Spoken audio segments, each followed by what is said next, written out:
ચાલો જ્ઞાનની એક અનોખી સફર પર નીકળીએ। આજે આપણે સમયમાં પાછા જઈને જુલાઈ 1944માં પ્રકાશિત થયેલ અખંડ જ્યોતિના કેટલાક અમૂલ્ય વિચારોને સમજીશું। આ એ શાણપણ છે જે આપણને પરમ પૂજ્ય પંડિત શ્રીરામ શર્મા આચાર્યજી પાસેથી મળ્યું છે। શરૂઆત જ કેટલી સુંદર અને ઊંડી વાતથી થાય છે। આ પંક્તિઓ આપણને યાદ અપાવે છે કે સાચું પરિવર્તન હંમેશા અંદરથી જ શરૂ થાય છે। જેમ બીજને ફળદ્રુપ થવા માટે અને પથ્થરને મૂર્તિ બનવા માટે સંઘર્ષમાંથી પસાર થવું પડે છે, તેમ જીવનમાં વિકાસ માટે પડકારો જરૂરી છે। તો અખંડ જ્યોતિનો મૂળ હેતુ શું છે? એનો ઉદ્દેશ જ્ઞાનનો એક એવો દીપક પ્રગટાવવાનો છે જે આપણને જીવનના ગમે તેવા અંધારામાં, ગમે તેવા પડકારો સામે સાચી શાંતિનો માર્ગ બતાવી શકે। આપણે મોટાભાગે બહારની દુનિયા સાથે લડતા રહીએ છીએ, નહીં? પણ આ લખાણો આપણને યાદ કરાવે છે કે સૌથી મોટી લડાઈ તો આપણા પોતાના મનની અંદર જ લડવાની હોય છે। ક્યારેક એવો સવાલ થાય, ખરું ને, કે આપણી પોતાની શાંતિને આપણે જ કેમ ભંગ કરી દઈએ છીએ? આનો જવાબ આપણા પોતાના જ કાબૂ બહારના વિચારો અને લાગણીઓમાં છુપાયેલો છે। અહીં જુઓ, કેટલો સ્પષ્ટ તફાવત બતાવ્યો છે। એક બાજુ છે અસ્તવ્યસ્ત મન, ગુસ્સો, ખોટી ઈચ્છાઓ અને દિશા વગરના વિચારોથી ભરેલું, જે દુઃખ તરફ જ લઈ જાય, અને બીજી બાજુ છે નિયંત્રિત મન, જે શાંતિ, પવિત્રતા અને સ્પષ્ટતા લાવે છે। તો આના માટે કરવું શું? લેખ બહુ જ વ્યવહારુ સૂચનો આપે છે।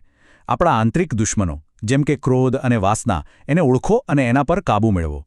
અને હા, સારા વિચારોનો અભાવ એ પણ એક પ્રકારની ગરીબી જ છે, જેને દૂર કરવી બહુ જરૂરી છે।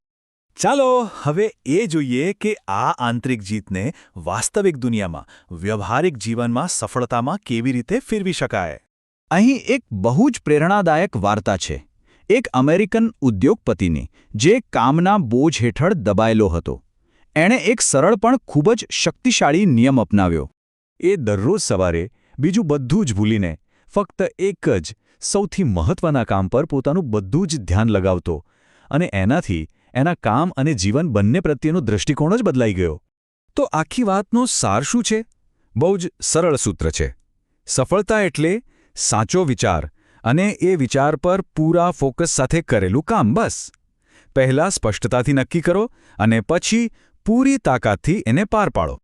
એકવાર આપણે આપણી જાત પર કાબૂ મેળવી લઈએ અને સફળતાનો માર્ગ સમજી લઈએ, પછી આપણું ધ્યાન સ્વાર્થથી પરમાર્થ તરફ, એટલે કે બીજાઓની સેવા તરફ વળે છે।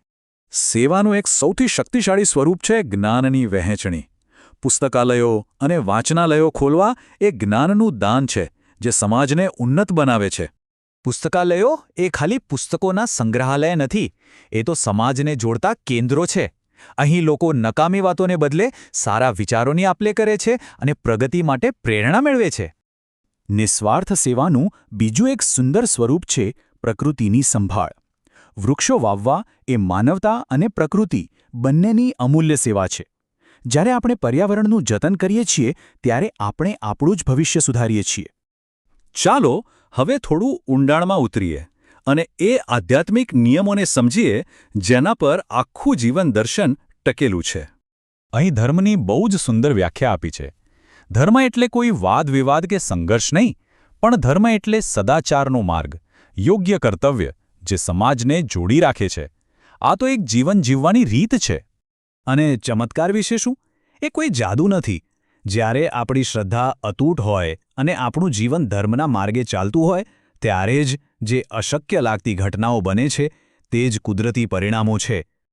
તો આટલી બધી વાતોમાંથી આપણે મુખ્ય કયા બોધપાઠ લઈ શકીએ? ચાલો એક નજરમાં આખા સારને સમજી લઈએ। આખરે અખંડ જ્યોતિમાં બતાવેલો માર્ગ એક સંપૂર્ણ જીવનશૈલી છે, જેની શરૂઆત આત્મનિયંત્રણથી થાય છે, જે આપણને સાંસારિક સફળતા અપાવે છે, આપણને નિસ્વાર્થ સેવાનો આનંદ આપે છે અને અંતે આધ્યાત્મિક નિયમો દ્વારા આપણું માર્ગદર્શન કરે છે। અને અંતે આ એક વિચાર આપણી સામે મૂકી જાય છે, લગભગ 80 વર્ષ જૂની આ વાતો, આ જ્ઞાન આજના સમયમાં આપણા માટે કેટલું પ્રસ્તુત છે? આજના પડકારો અને સપનાઓ વચ્ચે આ શાશ્વત સિદ્ધાંતો આપણને કયો રસ્તો બતાવી શકે છે?